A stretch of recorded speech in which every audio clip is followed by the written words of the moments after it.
Baik, sebelum kita melakukan tindakan pertolongan atau resusitasi pada bayi, ada baiknya kita mengetahui dulu terlebih dahulu catatan antenatal dari pasien. Apakah pasiennya ini memiliki resiko besar untuk melahirkan bayi dengan nantinya akan diberikan resusitasi atau tidak, dimana hal tersebut bisa kita temui di catatan antenatal dari pasien, dimana untuk catatan antenatal dari pasien tersebut di sini pada kasus itu tidak diberitahu, di mana di sini untuk berat badan janin adalah 300 gram, di mana dari hal tersebut kita bisa memperkirakan bahwa ibunya tersebut melahirkan bayi dengan cukup bulan. Nah, di mana untuk selanjutnya yaitu penting juga untuk mengetahui faktor resiko dari ibunya, di mana ibunya itu jikalau dia memiliki faktor resiko hipertensi maupun diabetes, kejang, demam sebelumnya, dan juga ada ketuban pecah dini, ada baiknya kita mengetahui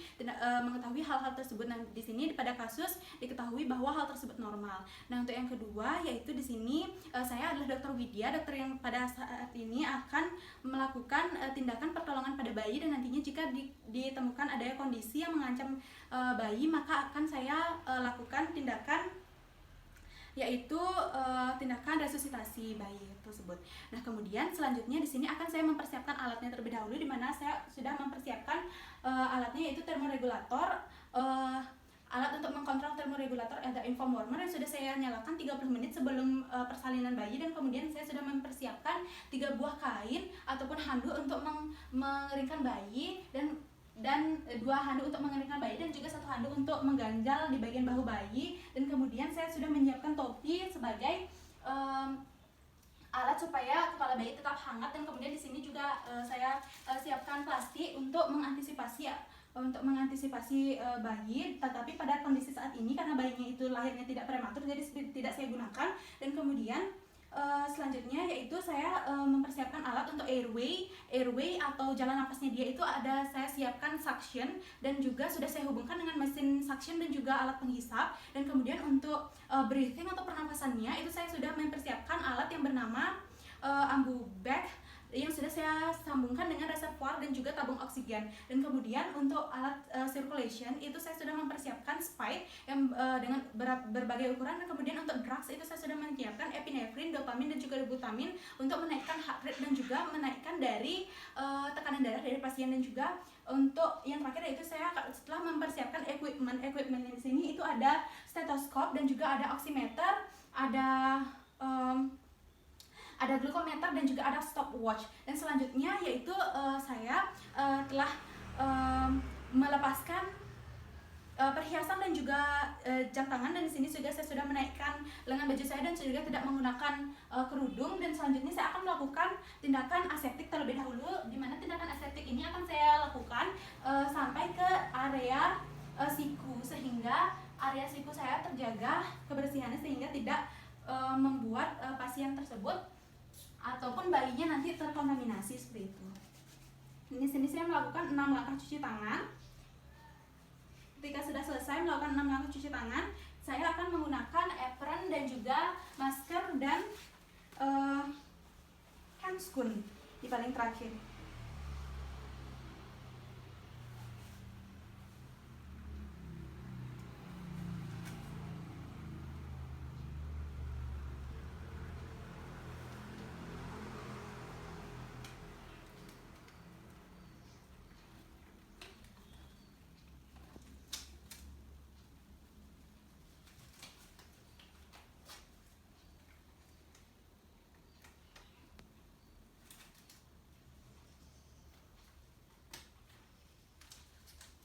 Nah, di sini setelah saya melakukan tindakan aseptik, yang pertama saya lakukan adalah melihat kondisi bayi, di mana di sini bayinya itu tidak menangis dan juga tonus otot bayinya tersebut menangis dengan keras ketika saya melihat kasusnya. Dan kemudian untuk tonus ototnya itu baik karena bayinya itu bisa menggerakkan kakinya, di mana di sini saya tidak akan menggunakan stopwatch karena kondisi bayi dalam kondisi yang baik. Dan kemudian di sini akan saya ambil bayinya dengan menggunakan kain. Saya ambil bayinya dengan menggunakan kain, lalu akan saya taruh di infant warmer untuk dihangatkan dan menjaga suhu bayinya itu tetap terjaga. Nah, kemudian di sini setelah saya taruh di infant warmer. Di sini saya akan segera mengeringkan kondisi kepala bayi dan memakaikan topi. Setelah saya memakaikan topi, lalu saya ganjal di bagian bahu bayi dengan kain sehingga posisi bayi dalam posisi menghidu. Lalu akan saya lihat kondisi bayi di sini. Akan saya lakukan suction dengan alat suction yang sudah saya on-kan. Di sini akan saya on-kan, kemudian saya ambil jikalau ada sesuatu yang menyumbat di bagian hidung dan juga pernafasan bayi ataupun di hidung maupun di mulut bayi, sehingga dimulai dari mulut lalu ke hidung sehingga tidak ada sesuatu yang mengganjal ataupun menyumbat di bagian saluran nafasnya bayi. Kemudian selanjutnya setelah melakukan hal tersebut, saya akan mengeringkan bayi kembali dari kepala, badan hingga kaki bayi. Kemudian setelah dikeringkan, lalu saya akan merangsang taktil bayi di sini untuk mengetahui tonus ototnya baik atau tidak, dan kemudian saya setelah merangsang kondisi bayi, lalu saya akan menghilangkan kain dan menggantinya dengan kain yang baru. Lalu di sini akan saya evaluasi dari pernapasan dan juga denyut jantung bayi, di mana di sini akan saya hitung dalam waktu 6 detik. Baik, di sini akan saya hitung dalam waktu 6 detik.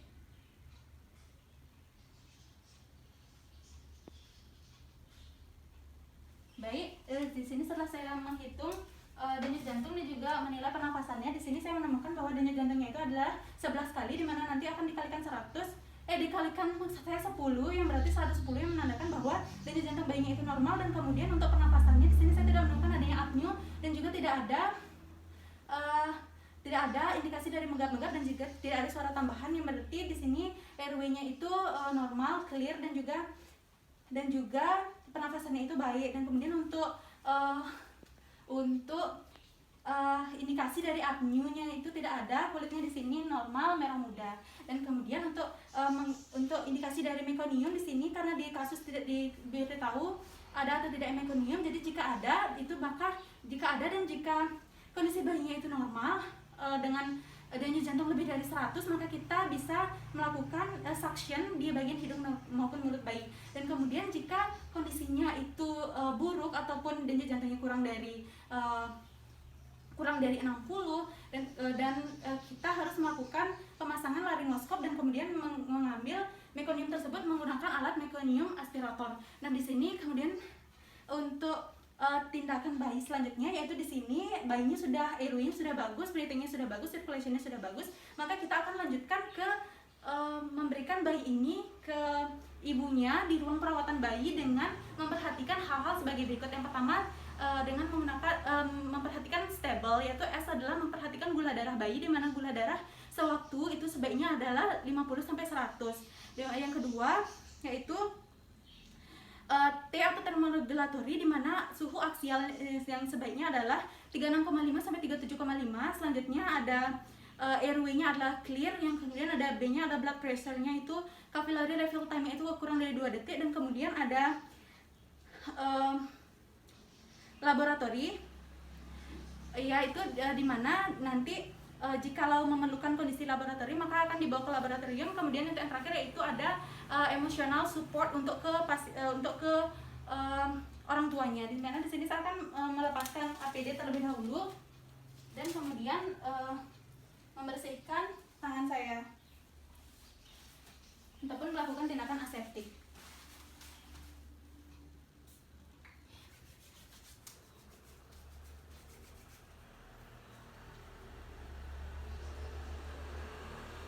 Baik, di sini bayinya akan segera dipindahkan ke ruang perawatan, di mana nanti saya akan memberikan edukasi kepada ibu pasien untuk menyusui dini anaknya, dan kemudian tetap menjaga ataupun mengevaluasi kondisi bayi. Dan sekian dari saya untuk tindakan pertolongan pada bayi. Selebihnya jika ada kekurangan saya mohon maaf. Sekian, terima kasih.